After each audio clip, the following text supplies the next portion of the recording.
sommes dans la joie de vous retrouver dans le cadre de ce nouveau numéro de Belles Lettres, votre magazine littéraire qui reçoit cette fois-ci un homme de Dieu, le révérend Silas Mimile Makangu, auteur et conférencier, avec qui je vais m'entretenir autour de la littérature et de l'une de ses publications. Je vous invite tout de suite à les découvrir à travers cet élément.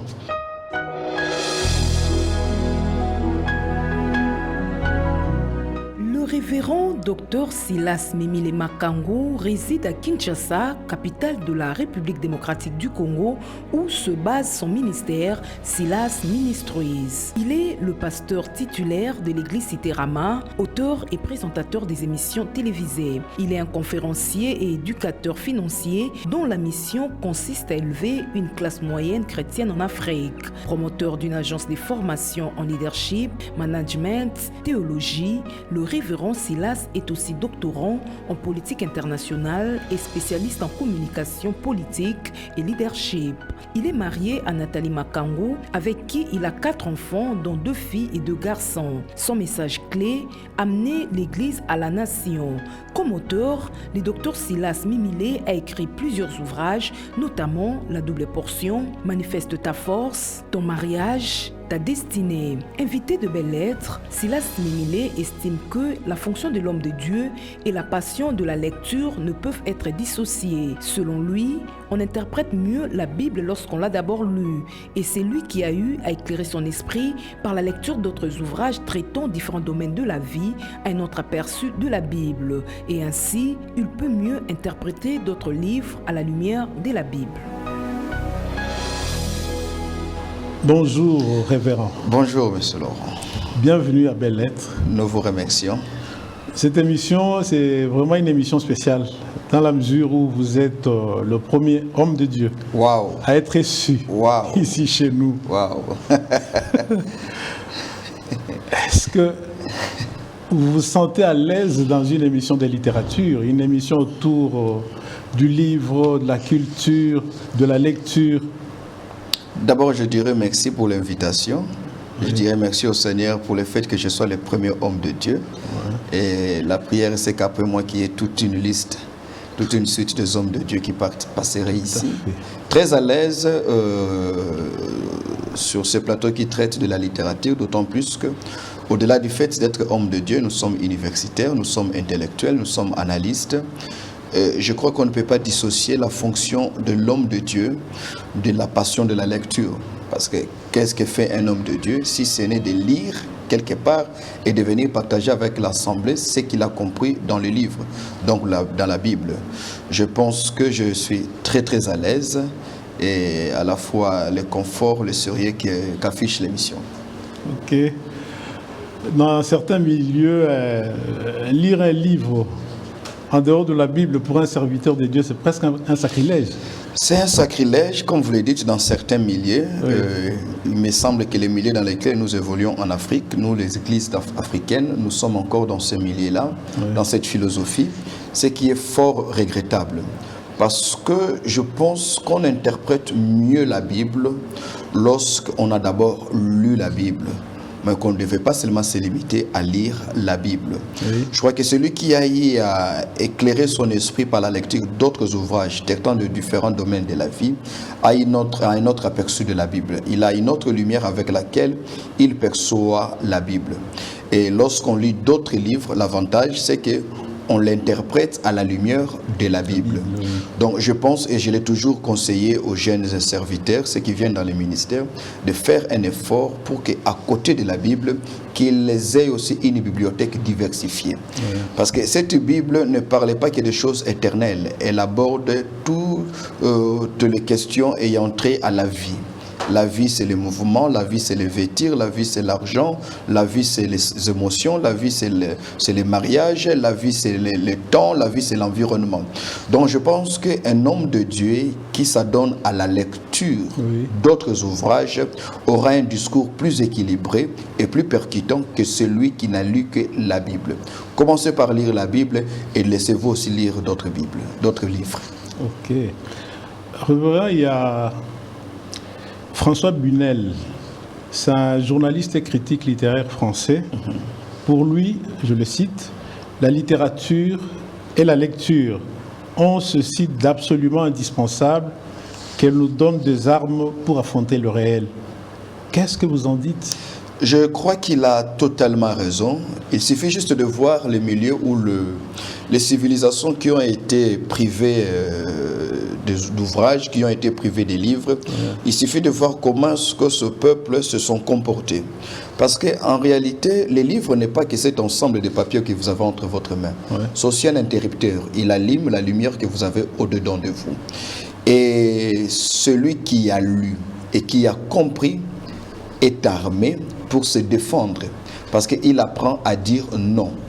Et quelqu'un disait, je vais citer un autre auteur, Noam Chomsky, qui disait que le peuple qui habite les pays les plus pauvres le sont aussi parce qu'ils ne sont pas exposés à de la bonne littérature. Et n'étant pas exposé à de la bonne littérature, ce peuple accepte tout et il a du mal à dire non. Plus nous lisons, plus la connaissance augmente, et plus la connaissance augmente, mieux on sait dire non et on sait discerner ce qui est bon pour nous et ce qui ne l'est pas. Donc je donne totalement raison à ce qu'il dit. La lecture est une arme qui nous apprend comment survivre. Parce que vous savez, Papa Laurent, la vie n'a pas commencé avec nous. Et la Bible, elle dit d'ailleurs qu'il n'y a rien de nouveau sous le soleil. Ce qui a été, c'est ce qui sera. Ce qui sera, c'est ce qui est. Les conditions ou les situations dans lesquelles nous nous trouvons aujourd'hui ne sont pas premières. D'autres sociétés, d'autres nations, d'autres civilisations sont passées par là. C'est au moins de la lecture que nous allons consulter le passé pour voir comment est-ce que ces nations, comment est-ce que ces royaumes, ces empires ont-ils traversé ces situations et comment est-ce qu'ils ont affronté leur réalité. En nous inspirant de ce qui a été hier, nous pouvons bien nous défendre aujourd'hui et nous projeter dans le futur. Est-ce que la nature peut être considérée comme un livre, puisqu'elle nous apprend aussi beaucoup? La nature peut être considérée comme un livre parce qu'elle nous apprend beaucoup, mais encore pour ceux qui lisent, savent mieux interpréter la nature. Donc il y a toujours un lien entre ce que nous voyons et ce que nous lisons. Et ce que nous voyons, en fait, la vie n'est pas, la nature n'est pas telle qu'elle est. Elle est telle que nous la voyons. Et pour la voir telle qu'elle est réellement, il nous faudrait une certaine dose de lumière. Ici, lorsque je parle de lumière, je parle de connaissances. Je parle des expériences des autres qu'on a partagées au moyen de la lecture. Donc, vous vous rendez compte, par exemple, que lorsque nous avons assez lu, lorsque nous avons côtoyé d'autres personnes, d'autres peuples, des gens qui ont vécu avant nous et qui ont vécu en dehors de notre territoire, nous avons une autre perception de la nature. Et lorsque la perception de la nature change, même notre manière de traiter cette nature change aussi. Ainsi, la nature devient une bénédiction au lieu d'être une menace pour nous. Ok. Quand on parle de la littérature, on pense à la lecture, aux livres. Oui. À quand remonte votre premier rapport avec le livre? En tout cas, c'est très jeune que j'ai commencé à approcher le livre parce que j'ai eu le privilège d'avoir un père, pasteur de son état, et qui passait la majeure partie de sa vie à lire et à prier. Donc, cette curiosité de savoir pourquoi il pouvait passer autant de temps à lire. D'ailleurs, pour la petite anecdote, il n'y a pas longtemps, ma fille m'a posé la même question que j'avais posée à mon père lorsque j'avais à peine 11 ou 12 ans. Pourquoi tu lis beaucoup? Évidemment, c'est à cet âge-là déjà que j'avais côtoyé la lecture. Et je me suis rendu compte que la lecture a été pour moi une deuxième école, une deuxième université, une deuxième école biblique. Au-delà de ce que je pouvais apprendre dans le cursus formel à l'école et à l'université, le livre était pour moi un autre enseignant. Avez-vous lu d'autres livres, en dehors de deux livres littéraires, un roman, un recueil de poésie, un essai philosophique? Oui, les essais philosophiques, je lis beaucoup. Les romans, je ne suis pas trop fan. Je suis beaucoup plus dans les classiques et beaucoup plus dans les biographies. J'essaie un peu de me mettre dans la peau de ceux qui sont aujourd'hui, me mettant dans leur peau avant qu'ils ne soient ce qu'ils sont aujourd'hui. Et je pense que j'ai beaucoup plus gagné dans les biographies parce qu'il y a quelque chose du concret, il y a quelque chose du réel. Je n'aime pas trop les fictions de... Ça, je ne suis pas trop fan du poétique. Mais critique, oui. Classique, c'est d'ailleurs mon quotidien. Mais il y a aussi de la poésie spirituelle, philosophique. Oui, la poésie, c'est maintenant que je m'y adonne parce que au départ, ce n'était pas le cas. Mais aujourd'hui, je me rends compte qu'on peut beaucoup apprendre, même dans ce qui semble être fictif. Ok, parce que même cette fiction repose sur une réalité. Si elle n'est pas réalité pour vous, elle est pour d'autres personnes. Parmi les auteurs ou les livres que vous avez lus, quels sont ceux qui vous ont particulièrement marqué? Il y a Thomas Sowell, c'est un des grands écrivains noirs américains. Je suis tombé sur Thomas Sowell parce que j'étais tenté de voir pourquoi est-ce que même après la fin de la sécession raciale aux États-Unis, les Noirs continuent à être marginalisés et faibles par rapport à l'homme blanc. Alors je me suis mis à faire des recherches pour les lire. Et j'ai compris beaucoup de choses. Il y a Thomas Sowell dans le domaine du leadership, parce que je suis un accro au leadership. J'ai lu des gens comme Dr Miles Monroe, paix à son âme. J'ai lu des gens comme Noam Chomsky. J'ai lu Didier Mumengi, pour parler aussi de quelques Congolais. Un des livres qui m'a le plus marqué, c'est le livre écrit par le fait professeur Mabika Kalanda. La remise en question. La remise en question. Déjà à l'âge de 35 ans, il a écrit ce livre qui aujourd'hui malheureusement continue d'être d'actualité. Vous voyez-vous, la remise en question. Donc j'aime un peu lire ces auteurs qui nagent à contre-courant, qui n'empruntent pas le voie populaire ou populiste. Ceux qui sont critiques vis-à-vis d'eux-mêmes et ceux qui sont critiques vis-à-vis de la société. Est-ce que vous avez retenu quelque chose de la lecture, la remise en question de Mabika? Oui, colonisés parce que nous étions colonisables. Ça, c'est la phrase qui choque le plus. Colonisés parce que nous étions colonisables. Il a montré dans le comportement du Congolais de l'époque, celui que l'homme blanc a rencontré sur le sol, le territoire congolais, comment est-ce qu'il y avait des prédispositions morales et mentales pour être colonisé. Et malheureusement, ces prédispositions continuent encore à gouverner la vie du Congolais aujourd'hui en 2019. Remise en question, j'ai retenu que il ne voulait pas mettre tous les malheurs du Congo sur le colonisateur. Parce que le colonisateur, à sa part, nous aussi, en tant que colonisés, nous devons assumer. Et voilà pourquoi il faudrait remettre en question. Révérend, la Bible, c'est en fait un livre inspiré. Qui est composé de textes littéraires. Est-ce qu'en dehors de la Bible, on peut trouver un autre livre inspiré?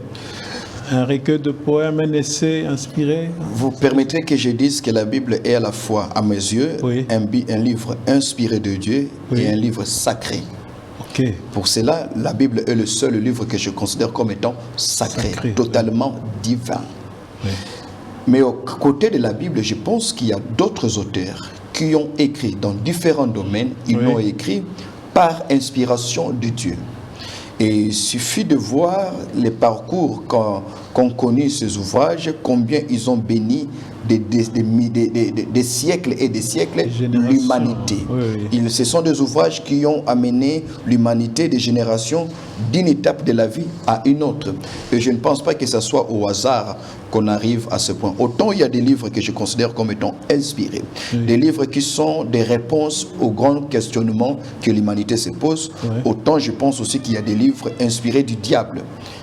Je donne l'exemple, quand vous lisez un auteur comme Dietrich Eckart, cet auteur allemand que l'on considère comme étant l'accoucheur d'Hitler, lui qui a écrit les livres qui a nourri dans le chef de l'Européen l'antisémitisme. Voyez-vous, un livre à succès, un auteur très connu, très écouté. Donc, je pense qu'un homme peut écrire, mettre sur papier une idée qu'il a reçue de Dieu. Et on le reconnaît par son impact, mais aussi par la transformation qu'il opère, ces livres-là, dans la société ou dans le quotidien des hommes. Vous avez un exemple d'un livre inspiré par Dieu, par le Saint-Esprit? Oui, le livre Becoming a Leader, écrit par le docteur Myles Munroe. Je crois que ça, c'est un des livres qui a apporté un grand changement. Vous savez, il y a de ces ouvrages que bon nombre d'intellectuels, bon nombre de lecteurs ont lu et qui, comme impact, a modifié leur manière de percevoir les choses et aussi leur manière d'agir. Donc, je considère le livre inspiré comme étant une réponse de Dieu à une génération, à un peuple, mais cette réponse-là vient sous forme d'un livre. L'Éternel met dans l'esprit de l'auteur un certain nombre d'idées qu'il va accoucher par écrit, et ce livre-là devient la réponse, devient comme la boussole par rapport au futur. Et vous voyez comment est-ce que ces ouvrages ont changé les choses. Je parlais tantôt de Thomas Sowell. Je vois les livres La société et les intellectuels. Voyez-vous, La société et les intellectuels, c'est un des ouvrages qui a mené le noir américain à se remettre en cause et à assumer pour pouvoir comprendre quelle a été la responsabilité de l'intellectuel durant cette période de ségrégation, durant cette période de discrimination, et qu'est-ce qu'avons-nous fait pour que ceci ne revienne plus jamais. Est-ce qu'il y a compatibilité entre... Je peux encore prendre un exemple. Je ne sais pas dire si il est réellement inspiré ou pas, mais je vois que des livres pareils ne sont pas des hasards. Un livre comme Les Princes, écrit par Nicolas Machiavel, je sais qu'il y a déjà machiavélique, ce côté très péjoratif, mais regardez, écrit en 16e siècle, regardez comment est-ce que ce livre, dans un sens comme dans un autre, a gouverné l'art du pouvoir.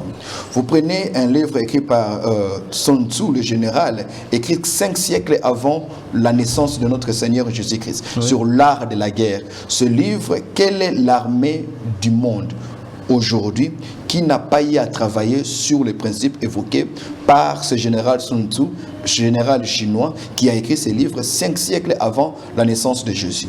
Donc jusqu'à présent, ce sont des livres qui sont d'actualité. Inspirés, oui. Sacré, je considère qu'il n'y a qu'un seul livre qui est sacré, et pour moi c'est la Bible. Révérend, est-ce qu'il y a incompatibilité entre le fait d'être chrétien et le fait d'être intellectuel? Non, je pense même que ce sont des questions prochainement que les chrétiens africains ne devraient pas se poser. Je souhaiterais que l'intellectuel soit chrétien et que les chrétiens soient intelligents. Voilà. Parce que ce que nous sommes aujourd'hui, nous sommes dans une phase où il n'y a pas de critiques, il n'y a pas des critiques qu'on émet à l'endroit de la société congolaise en particulier, sans incriminer aussi l'Église, sans incriminer les chrétiens, parce que l'on pense que les chrétiens de manière en général et les pasteurs de manière particulière a aussi quelque part contribué à la destruction sociale de ce que la nation est aujourd'hui. Et je pense que s'il faudrait sauver les choses, il faudrait être un tout petit peu intelligent. Je vais vous dire une chose, Monsieur Laurent. Vous savez, lorsque le colonisateur est venu, il a envoyé des prédicateurs, que ce soit protestants, que ce soit catholiques. La plupart de ces prédicateurs n'avaient pas que de la Bible. Ils avaient aussi un cerveau. Voyez-vous, ils avaient aussi un cerveau.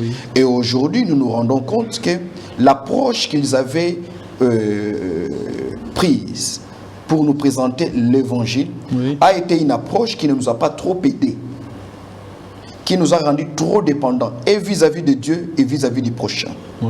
Alors, si aujourd'hui il y a des pasteurs qui voudraient procéder à une décolonisation spirituelle et mentale, ce pasteur-là ne devait pas seulement avoir des Bibles, il devait être 2 fois plus intelligent que les prédicateurs colonisateurs. Donc, il n'y a pas incompatibilité, mais plutôt il y a nécessité que les prédicateurs soient autant intelligents, que les chrétiens soient autant intelligents, intellectuels, pour ne pas accepter tout ce qui se dit même dans l'Église. Vous savez, déjà le fait d'être pasteur, c'est à la fois un privilège, mais aussi une responsabilité. Responsabilité parce que tout ce que vous dites, malheureusement, on y croit. Oui. Et ça, c'est très dangereux lorsque les gens croient à tout ce que vous dites. Et pourtant, vous n'êtes pas savant, et pourtant, vous n'êtes pas omniscient. Donc, même vos bêtises, les gens y croient. Comment ne pas arriver à ce niveau où le souci de faire du bien fait du mal aux autres? Il faudrait à ce niveau, maintenant, à cette étape-là, amener l'Église à faire aussi usage de son intelligence. Le Saint-Esprit ne nous déshumanise pas. L'onction ne nous abrutit pas. L'Esprit de Dieu, lorsque vous lisez dans Ésaïe chapitre 11, on donne 7 aspects du Saint-Esprit. On dit il est l'esprit de l'intelligence, l'esprit de la sagesse, l'esprit de la connaissance, l'esprit du discernement. On est sur les 7 aspects, il y a 5 aspects qui touchent à l'intelligence. Au savoir, il y a 2 aspects qui touchent à la puissance. Donc la puissance du Saint-Esprit ne repose pas seulement dans les œuvres qu'il manifeste, mais repose aussi dans la manière dont il nous amène à penser et à réfléchir.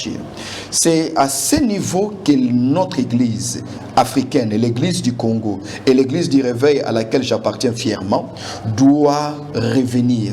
Arriver au point où nos prédications élèvent le niveau de pensée, élèvent le niveau de réflexion du peuple qui vient fréquenter nos églises tous les dimanches. Et pour cela, il faudrait que le prédicateur soit conscient de ce qu'il enseigne. Que les prédicateurs comprennent qu'il y a une incidence automatique qui arrive après ma prédication. Il faudrait que les prédicateurs évitent de tomber dans les tristement célèbres citations de Karl Marx qui disait que la religion serait l'opium du peuple. Donc il faudrait éviter cela. Et comment éviter cela? Il faudrait que ceux qui lisent la Bible la lisent avec leur cerveau, pas seulement avec leur cœur. Et que ceux qui écoutent les prédications à l'église ne laissent pas leur cerveau à la maison pour venir seulement avec leur cœur. Qu'on vienne à l'église et avec le cœur et le cerveau. C'est alors que nous allons voir ce que la Bible peut engendrer dans une société, dans une nation. Vous savez, lorsqu'il y a eu la réforme protestante avec le pasteur Martin Luther, lorsqu'il a compris que la Bible ne devait pas seulement être l'apanage du prêtre, mais devait aussi être mise à la disposition de la congrégation, il y a eu comme une vague, comme un réveil spirituel qui a fait naître dans les gens la soif d'apprendre plus sur la Bible. Quand vous lisez bien l'histoire européenne, vous allez vous rendre compte que durant ce Moyen-Âge-là, il y a eu aussi l'émergence de l'Europe industrielle. Donc, ce réveil spirituel a été accompagné d'un réveil industriel. Voyez-vous, et j'en parle même dans la double portion, quelque part, là où je dis, lorsque il y a ces réveils-là, un des grands auteurs européens fera son voyage aux États-Unis, il va voir combien les États-Unis étaient industrialisés. Et il cherchera à savoir quel a été leur secret. Il dit dans sa conclusion, il dit, d'une part je voyais les églises et d'autre part je voyais les industries. Et il a compris que les 2 mouvements sont nés ensemble. Et c'est la même chose que nous devons rechercher ici. Autant les églises se multiplient, que l'impact de l'église fasse naître des entreprises, fasse naître des agences, fasse naître des universités, fasse naître des écoles, fasse naître des entreprises qui pourraient pas seulement engager des gens pour leur donner du travail, mais aussi transformer la société dans laquelle nous vivons. Ok. Révérend, là j'ai entre mes mains l'une de vos dernières publications, la double portion. L'héritage de père au fils. D'où vous est venue l'idée d'écrire ce livre? Ce livre, l'idée m'est venue après avoir fait une observation qu'il y avait comme une sorte de rupture générationnelle. Et cette forme de rupture générationnelle amenait chaque génération à fournir les efforts pour les mêmes défis que les générations passées avaient déjà fournis. Parce qu'il n'y avait pas un relais de transmission. C'est-à-dire, une génération vient, elle se bat, elle part, elle ne lègue rien à la génération suivante. Oui. Alors, il a fallu comprendre que lorsque vous êtes dans la Bible, je me suis inspiré bien sûr de la Bible, de l'histoire entre Élie et Élisée. Élisée, oui. Élie devait faire un certain nombre de choses et il ne l'a pas fait.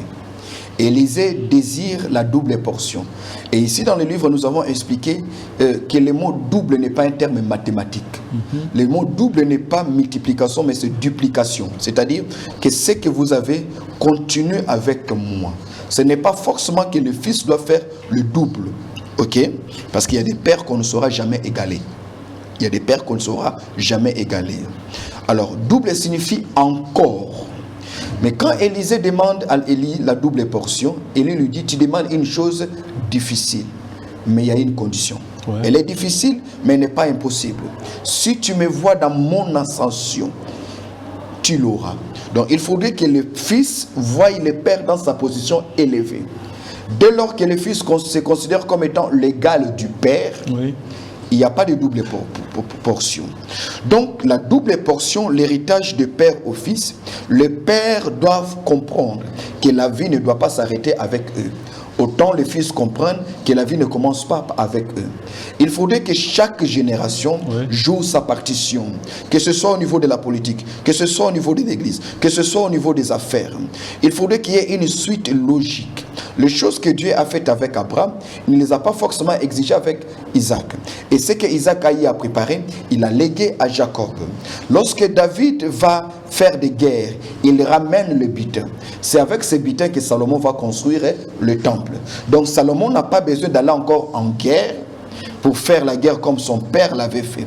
Nous sommes dans un éternel recommencement parce qu'il n'y a pas une transmission entre les générations. Et c'est là dans tous les domaines. Okay. Les mêmes problèmes que la première génération politicienne avait connu en 1960, ce sont les mêmes problèmes que les politiciens de 90 ont connu. C'est le même problème que les politiciens de Sun City ont connu. C'est le même problème qu'aujourd'hui nous connaissons. La double portion signifie amener chaque génération à devenir consciente de sa responsabilité. Et aussi l'amener à considérer le futur. Parce que le futur ne doit pas être un accident. Le futur doit être un programme. Le futur, ni pour la nation, que ce soit pour la nation, que ce soit pour l'Église, ne doit pas être un miracle. Le futur doit être pensé. Et la qualité des enseignements que nous donnons aujourd'hui détermine si nous avons compris ce à quoi ressemblera le futur ou pas. Donc l'héritage de père au fils. Oui. Il faudrait que ceux qui viendront après soient fils. Et il faudrait que ceux qui sont aujourd'hui développent le caractère de père. Le père n'impacte pas. Le père n'épate pas. Il ne cherche pas à épater les gens. Le père cherche à impacter. Le père ne cherche pas à être populaire. Le père cherche à investir. Le père comprend que ce qu'il gagne n'est pas seulement pour eux, mais c'est aussi pour les enfants de leurs enfants. Lorsque nous allons développer cette mentalité intergénérationnelle, que ce soit au niveau de l'Église, parce que nous avons, de par la petite grâce que Dieu nous a donnée, à chaque fois que nous écrivons, nous refusons d'écrire simplement à l'Église. Nous écrivons de l'Église et pour la société. C'est-à-dire que de l'Église, nous nous adressons à l'Église et nous nous adressons à la société. Donc, l'héritage de père au fils, c'est que ce que nous sommes aujourd'hui, le malheur que nous subissons aujourd'hui, c'est aussi quelque part parce que ceux qui sont venus avant nous, du point de vue de la société, n'ont pas assumé comme il se devait leur responsabilité. Et eux aussi, malheureusement, ont été surchargés des responsabilités qui devaient être assumées par les générations précédentes. Ainsi, nous sommes dans un cycle de perpétuel recommencement. Il faudrait à un certain niveau arrêter et s'assumer. En fait, vous semblez incriminer seulement le père, mais je pense que les fils ont aussi une part de transmission. Les pères ne sont pas ceux qu'on doit incriminer. Oui. Les pères doivent être célébrés. Voyez-vous, les pères ne sont pas faits pour être incriminés. Les pères doivent être célébrés. Mais seulement les fils sont les produits de la vigilance, de la consistance et du sens de responsabilité de père. Mais ils ont aussi leur part. Ils ont aussi, au fait, nous trouvons les pères. Les fils, on les fabrique. C'est ça la différence. Et si le fils n'est pas disposé à être fabriqué? Ah, là maintenant se pose un problème. Oui. Lorsque les fils ne sont pas disposés à être fabriqués, qu'est-ce que l'on fait? On adopte les fils. Parce qu'il ne faudrait pas que l'œuvre que vous avez commencée aujourd'hui meure simplement parce que votre fils n'a pas voulu. Jésus le montre. Il est venu vers les siens, les siens ne l'ont pas reçu. Qu'est-ce qu'il a fait? Il s'est tourné vers les païens. Voyez-vous, c'est la même chose aujourd'hui. Vous savez que même dans nos entreprises, nous voyons des parents qui se sont bâtis pendant 25 ans pour élever une entreprise. Ils meurent, ils laissent l'entreprise entre les mains d'un enfant irresponsable. Il vaut mieux que l'entreprise survive entre les mains d'un neveu responsable que l'entreprise mourir entre les mains d'un fils légitime ou biologique. Donc les pères ont leur devoir et les fils aussi ont leur responsabilité. Parce que si les fils incriminent le père, mais ils ne doivent pas oublier que le père ne redeviendra jamais fils, mais le fils deviendra père demain. Il y a une loi dans le royaume de Dieu, c'est la loi de la semaille et de la moisson. C'est qu'un homme aura semé, il le moissonnera. Les bons fils deviennent des bons pères, et des bons pères ont été des bons fils. Ok. Quelles sont les conditions que doivent remplir les fils? Partant du texte que nous avons développé dans ce livre, La double portion, Élie a dit à Élisée, si tu me vois dans mon ascension, première condition, les fils doivent apprendre à célébrer leur père. Un père peut ne pas être universitaire comme vous, un père peut ne pas parler comme vous, mais un père est une perle. Les pères doivent être célébrés. Je suis pasteur, je suis fils d'un pasteur, mais en aucun jour je traiterai mon père de collègue. Il ne peut pas être mon collègue. Et dans la ville, il y a des gens que je ne considérerai jamais comme étant collègues. Même si vous me désignerez comme révérend et aussi révérend, jamais ils seront mes collègues. Première condition, apprendre à célébrer le Père. Ce n'est pas une idolâtrie, c'est la moindre des choses. Parce que le royaume de Dieu est fondé sur la position des pères. Les nations qui ont eu à célébrer leur père sont des nations qui ont évolué. Aujourd'hui, quand vous allez en Afrique du Sud, on vous dit que Mandela n'est pas un politicien, il est un père en Afrique du Sud. Aujourd'hui, lorsque vous allez aux États-Unis, on vous citera le père fondateur. Mais il y a aussi d'autres pères qui ne sont pas fondateurs, qui sont pères, comme des gens comme Abraham Lincoln. Il n'est pas de la génération de George Washington. Il est 16e président américain, mais on considère qu'il est aussi père. C'est ici que nous insistons aussi que tous les pères ne sont pas de la même génération. Il y a des pères qui viennent un temps après les autres et il est père parce qu'il introduit la société, la nation ou l'église dans une nouvelle phase. Il y a des gens qu'on considère comme étant père. Heidi Nabala est un père, mais il ne sera jamais le seul père. Il arrivera un temps où des hommes s'élèveront, ayant reçu de Dieu le mandat d'un père, pour amener l'église à une autre saison ou à une autre dimension. Ainsi, quand on citera le nom des pères de l'église, on citera les Heidi Nabala et on les citera eux aussi, bien que n'ayant pas vécu durant une même période. Parce que les vrais pères sont des patriarches. Abraham n'est pas l'ami d'Isaac, Isaac n'est pas l'ami de Jacob, mais tous sont des pères. Voyez-vous? Qu'est-ce qu'un patriarche? Un patriarche, au-delà d'avoir bénéficié du privilège de venir avant vous, il est venu avant vous pour vous. Il est venu avant vous pour vous aménager à la fois une idéologie, une pensée et un territoire qui doit caractériser votre vie communautaire. Le patriarche n'est pas celui qui a commencé. Le patriarche n'est pas celui qui a organisé les premières croisades. Le patriarche, c'est celui qui vous a donné une ligne de conduite. Être premier ne fait pas de vous père. Oui. Être premier ne fait pas de vous père. Il y a des sociétés, il y a des nations qui malheureusement, le premier arrivé, n'ont pas pu assumer le rôle de père. Et c'est peut-être la deuxième ou la troisième génération, ayant pris conscience des enjeux qui leur guettaient au présent et au futur, ont décidé de ne pas être des simples enfants, parce qu'être père, c'est aussi un choix. Au-delà d'être un don ou un privilège que l'on reçoit de Dieu, être père, c'est aussi un choix. On n'est plus, lorsqu'on est père, on subit des choses qu'on ne subirait pas si on n'était pas père. Donc le patriarche n'est pas là parce qu'il a vieilli. Non, non. La vieillesse ne fait pas de quelqu'un un patriarche. Ici, quand je parle, je pèse bien mes mots. Je parle ici en expert en leadership. Et vous savez, leadership, je le résume aussi en deux mots. Succession et influence. Donc, le leader n'est pas... Les patriarches, voulais-je dire, ce n'est pas les premiers. C'est celui qui a imprégné une certaine marque, qui a laissé une certaine philosophie. Voyez-vous, nous disons que quand vous voyez les Juifs aujourd'hui, partout où vous les rencontrez, ils ont un certain comportement, ils ont une certaine philosophie qui tire d'ailleurs, ils le disent, et même de leur père. Quel est le comportement du Congolais? En quoi est-ce que la pensée du Congolais se démarque de celle du Togolais ou du Gabonais? Ça, c'est le devoir des pères.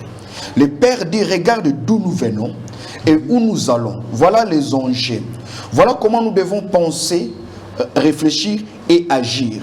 C'est cela qui montre la voie. Parce qu'il y a de ceux qui passent pour eux-mêmes. Les patriarches ne passent pas pour eux-mêmes. Les patriarches deviennent des repères. Ils deviennent des références. Et aujourd'hui, malheureusement, il faudrait le dire, nous avons des hommes, que ce soit dans les domaines des affaires, dans les domaines politiques, dans les domaines culturels, tout le monde aimerait être père. On ne se bat pas pour être père, on s'assume en étant père. Être père vous coûte beaucoup de choses. Et les pères sont faits pour être célébrés. Les pères sont faits pour être écoutés. Les pères sont faits pour être protégés. Et ça, c'est le devoir du fils. Et pour qu'un fils parvienne à honorer le père, il doit se rassurer qu'il assure la continuité de ce que le père a commencé. Voyez-vous? Et dans cet ouvrage, nous avons évoqué plusieurs exemples. Jésus, il meurt à la croix, il sait que quand il meurt à la croix, il n'y a pas une organisation. Mais il sait que la structure église doit exister. Mais néanmoins, de son vivant, il a préparé celui qui allait prendre sa place. Et c'est ici que nous disons, le véritable père connaissent leurs successeurs. Ils ne laissent pas à l'avocat de choisir qui va le succéder. Ils ne laissent pas au comité des anciens qui vont choisir qui va le succéder. Ils choisissent leurs successeurs de leur vivant. C'est de son vivant que Jésus a dit devant les autres disciples que sur toi, Pierre, je bâtirai mon église. C'est de son vivant que David a institué Salomon. C'est de son vivant que Abraham a préparé Isaac. C'est en étant vivant que Isaac a béni Jacob. Le successeur ne doit pas être une surprise pour le père. Le père doit le voir comment il exerce, comment il patauge, comment il tâtonne pour le corriger de son vivant. Et c'est ce qui nous manque aujourd'hui. On a peur, si je le désigne comme étant successeur, tout le monde le combattra. Il vaut mieux qu'on le combatte de votre vivant qu'on le conteste après votre mort. Au fait, le concept de père dans votre ouvrage s'applique aussi bien au père biologique, père spirituel, en effet, père de la nation. Père de la nation. Et je trouve aberrant qu'on ait 5 enfants et qu'on ne sache pas à quel est l'enfant à qui on va inculquer les valeurs pour être le moteur des autres demain. Voyez-vous? Oui. Qu'on ne sache pas quel est cet enfant en qui on va investir la pensée, la pensée qu'on a reçue de Dieu. Parce que des fois, en tant que père, on a du mal à accomplir tout ce qu'on a arrêté de faire. Dieu a dit à Élie que tu oindras Élisée, tu oindras Jéhu et tu oindras Azaël comme étant roi et Élisée comme étant prophète. De ces 3 personnages, Élie n'a oint qu'un seul, Élisée. Et c'est à Élisée de oindre les 2. Donc, les vrais fils ne balayent pas le travail de leur père. Ils assurent la continuité. Et si nous maîtrisons cette philosophie, cette manière de faire les choses, la société, l'église serait très loin. Il n'est pas normal que l'on continue à débattre des questions qui ont fait l'actualité 30 ans passés. Donc on doit maintenant passer à d'autres débats. Et je pense que la question de la paternité étant une question sacrée, les pères doivent pointer le successeur de leur vivant. Essayer les successeurs de leur vivant. Voir le successeur échouer de leur vivant pour leur dire voilà ce qui t'a fait échouer, c'est ça. Ok. En fait, le concept de double portion peut être comparé au concept d'onction. Oui, concept d'onction peut-être, mais je ne voudrais pas ici, tel que j'ai abordé dans le livre, limiter ce concept seulement à l'onction comme telle. Peut-être que l'onction en termes de mandat, l'onction en termes de vocation ou d'appel. Donc avoir la double portion de son Père, c'est atteindre à la fois cette passion et cette ambition de pérenniser la vocation de son Père. Vous comprenez? La vocation de son Père. Est-ce qu'il faut qu'il y ait toujours une transmission? N'est-il pas possible d'acquérir une onction par un effort personnel? C'est possible, tout est possible. Mais il est beaucoup plus élégant et plus sécurisé de l'avoir par transmission. Voyez-vous, il y a des choses qu'on ne peut qu'hériter. Même si vous l'avez par miracle, mais rassurez-vous que ceux qui l'auront après vous ne l'auront pas par miracle. Ils doivent l'avoir par héritage. Un père s'est bâti, il est sorti du néant, il habitait une bicoque, il est devenu propriétaire de plusieurs villas, plusieurs entreprises. Ok? Il doit se rassurer que ses enfants, lui, ne commencent pas dans une bicoque. Si s'enrichir était un miracle pour lui, l'enrichissement pour les enfants ne doit pas être un miracle, doit s'inscrire dans une logique paternelle, parce que notre Père nous a appris que faire pour conserver la richesse. Mais ce n'est pas ce que nous voyons ici. Des pères riches, ils sont morts, les enfants qui ont hérité sont morts pauvres. Et la troisième génération, c'est-à-dire la génération de Jacob, doit recommencer à zéro. C'est là où nous disons la double portion, l'héritage de père au fils. Le fils doit apprendre à hériter. Et les pères doivent aussi faire cet effort-là à léguer aux fils qui viennent après eux. Au fait, quels sont les mécanismes de transmission de cette double portion? D'abord, on ne peut hériter que de celui qu'on approche. On ne peut pas hériter de quelqu'un qu'on ne connaît pas. Il y a lieu de développer une proximité. Pas une proximité intime en termes d'approchement physique, mais une proximité en termes de pensée, en termes de vision, en termes d'idéal, en termes de valeurs. Quelles sont les valeurs qu'incarne mon Père? Quelle est sa vision? Il est pasteur. Mais dans sa pastorale, quelle est son approche de l'Église? Quelle est son approche du royaume de Dieu? Quelle est l'approche qu'il a de la société, de l'influence que l'Église doit exercer sur la nation? Donc cette proximité vous prédispose à hériter. Voyez-vous, vous prédispose à hériter. Deuxième chose, il y a aussi les tests du temps. Quand Élisée demande la double portion, ils sont passés par 3 villes plus le fleuve Jourdain qui devait traverser. Donc, on ne lègue pas à un fils parce qu'on l'aime. On lègue à un fils parce qu'on croit en lui. Quand vous regardez le ministère de Jésus, Jean était l'apôtre, le disciple que Jésus aimait le plus. Pierre était le disciple qui contestait le plus Jésus. Mais lorsqu'il a fallu léguer le ministère, il n'a pas légué à celui qu'il aimait le plus. Il a légué à celui en qui il croyait le plus. Voyez-vous? Donc, cet attachement aux valeurs, cet attachement à la vision, celui qui doit hériter doit savoir qu'il n'hérite pas d'un poste, mais on hérite d'une vision. On n'hérite pas d'une position, on hérite d'une chaîne de valeurs. Voyez-vous? Ça, c'est la deuxième condition. Et chacune des villes qu'ils ont traversées avait une signification. Voyez-vous? Et finalement, ils vont traverser le fleuve Jourdain. Et nous avons dit qu'ici, le fleuve Jourdain signifiait la mort, un passage à la mort. Et c'est lorsqu'ils sont passés le fleuve Jourdain qu'Élie sera enlevé dans un tourbillon. Et écoutez comment Élisée va l'identifier. Il ne dira pas prophète, parce que tout le monde sait qu'Élie est un prophète. Mais on ne peut pas avoir l'onction du Père lorsqu'on croit que le Père n'est que prophète. Élisée dira mon Père, char d'Israël et sa cavalerie. C'est le grand problème que nous avons aujourd'hui dans nos églises. Nous avons des gens qui n'ont que des pasteurs, mais qui n'ont pas réussi à faire de pasteur leur père. Or, l'impact qu'a un pasteur sur votre vie n'est pas le même impact qu'a un père spirituel sur votre vie. Un pasteur vous enseigne, mais le père a la possibilité, de par le pouvoir qu'il a reçu de Dieu, de donner même une nouvelle direction à votre destinée. Ok. Voyez-vous? Comment?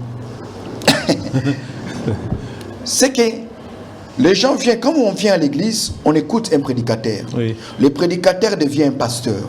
Le pasteur devient un père. Le pouvoir qu'a un père sur vous va au-delà du pouvoir qu'a un prédicateur. Parce que vous pouvez écouter n'importe quel prédicateur, mais tous les prédicateurs ne vous affecteront pas de la même manière.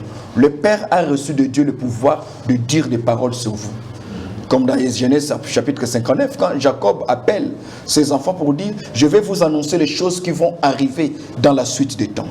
Et la difficulté que nous avons aujourd'hui dans nos églises, nous avons des gens qui ont affaire plus à des prédicateurs qu'à un père. Oui. Parce qu'on croit que le père n'a pas qu'un verset de la Bible dans sa bouche pour nous. Il a aussi une parole de bénédiction sur nous. Okay. Et de par sa position de père spirituel, il a la possibilité, comme Moïse, de modifier les propos qui ont été déclarés par votre père biologique. Jacob a maudit Ruben. Jacob a condamné Lévi de par leur comportement. Mais lorsque Moïse, le père spirituel, arrive dans Deutéronome à la fin du livre, Moïse va commencer à proclamer des paroles et il dira que Ruben vive et Ruben vivra. Donc, lorsqu'on vient dans une église, ceux qui bénéficient plus de votre onction, ce sont ceux qui vous considèrent comme étant père et non pas comme étant prédicateur. Les prédicateurs, on en a partout, sur YouTube, sur Facebook, on en a partout. Au coin de la rue, on en a. Les pères sont des dons. Okay. Les pères, ce sont ces gardiens des destinées que Dieu met sur votre chemin. Ils peuvent être moins âgés que vous, oui, mais ils déterminent la coloration du reste de vos jours sur la terre. Ils peuvent être votre propre frère, votre propre sœur, mais ils ont un pouvoir qui peut orienter autrement votre destinée. Et le Père, pour arriver à ce niveau-là, comme Élisée, il ne dit pas qu'Élie c'est un prophète, il dit mon Père, mon Père. Il faudrait que le pasteur de tout le monde devienne votre Père à vous. Vous comprenez? Oui. Donc, le pasteur est le pasteur de tout le monde, mais il n'affecte pas la vie de tout le monde de la même manière. Donc, dans une église, le pasteur ne peut ne pas être le père de tout le monde? Non. Je suis le père dans cette église. Enfin, attention. Quand je prêche, oui, tout le monde m'écoute.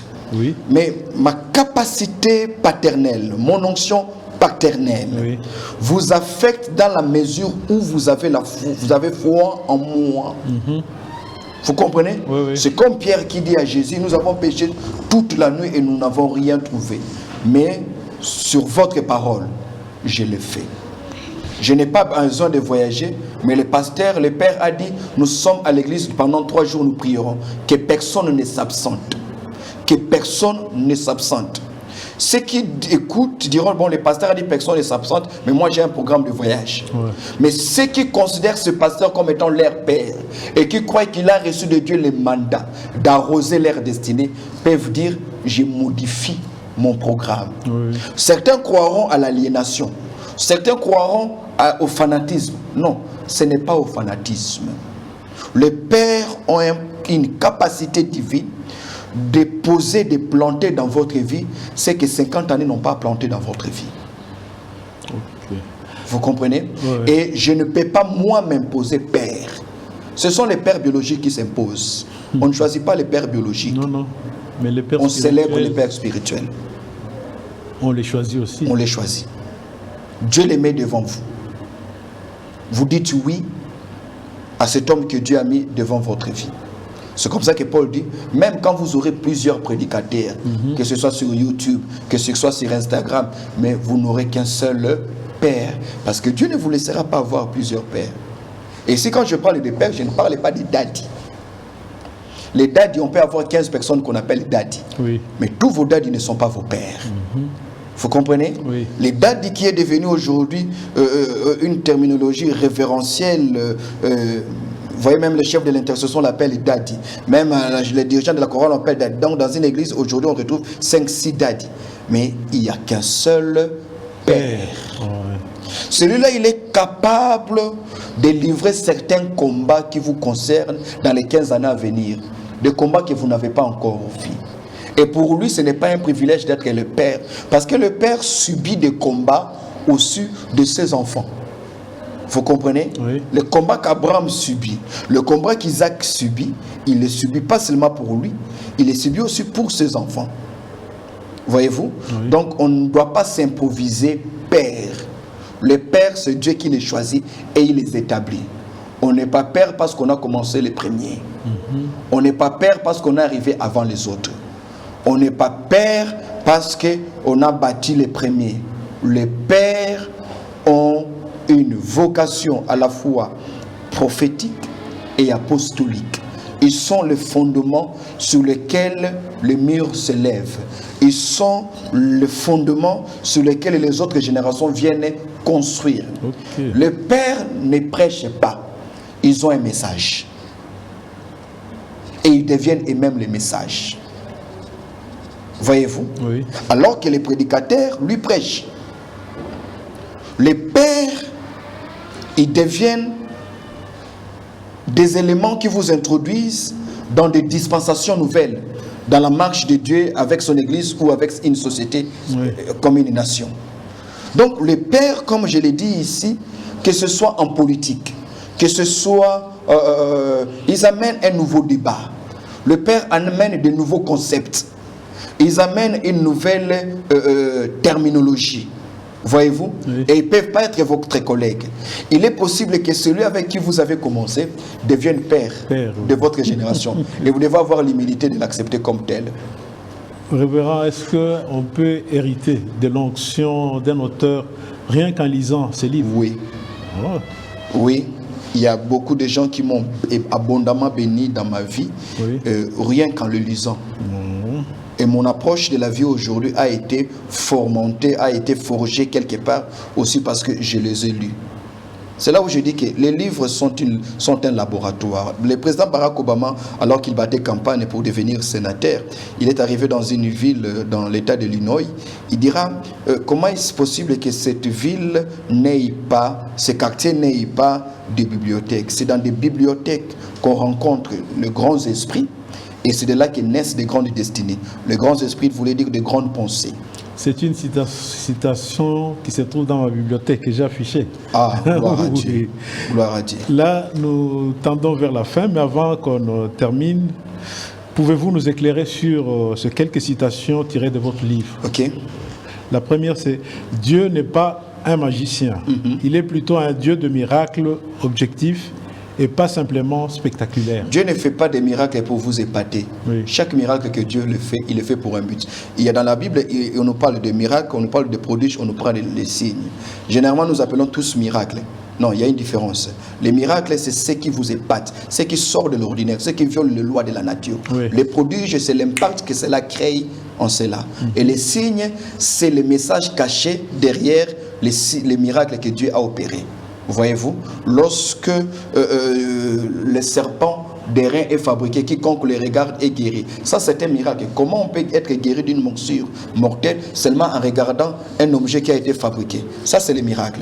L'étonnement, les prodiges, c'est quand on constate que vous êtes guéri. Mais les signes, c'est quoi? Les signes, c'est que cela présageait Christ qui mourra à la croix. Dieu ne fait pas les choses pour épater, Dieu fait les choses pour un but. Je voudrais que vous nous donniez la nuance entre un miracle objectif et un miracle spectaculaire. Les miracles spectaculaires, c'est juste pour... c'est comme un magicien. Dans une salle, il change l'eau, il change les cartes, il multiplie les cartes, il y a un pigeon, une colombe qui sort, et so what? Et après, il y a quoi? Oui. Tout ce qui était dans la salle rentre tel qu'ils sont venus. Rien de plus. Mais quand Dieu opère quelque chose, il est fait non pas pour prouver qu'il est fort, il est fait pour un but. C'est ça le miracle objectif. Ok.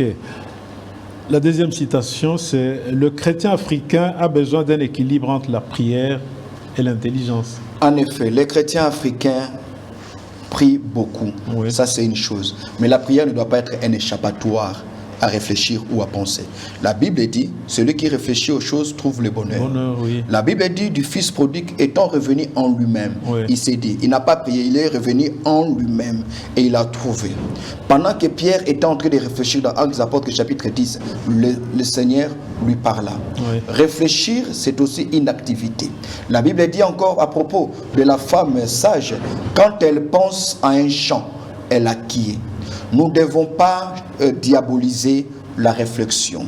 Nous ne devons pas empêcher aux chrétiens de réfléchir. Réfléchir, c'est aussi converser avec vous-même et converser aux choses que Dieu a mis devant vous. Troisième citation, il existe 3 types de peuples. Ceux qui réfléchissent, ceux qui pensent qu'ils réfléchissent, et enfin ceux qui préféreraient mourir que réfléchir. À quel type fait partie le peuple congolais? Et je ne veux pas qu'on me lapide en sortant d'ici. Les Congolais n'aiment pas réfléchir. Preuve, nous faisons face au même problème. Oui. La récurrence de problèmes, quand vous avez devant vous le même problème, c'est la preuve que vous n'avez pas bien réfléchi. Tout à fait. Nous croyons tout résoudre par la prière. La prière, c'est résoudre beaucoup de choses. Mais il y a des choses aussi qu'on peut résoudre en réfléchissant. Ok. La 4e et la dernière.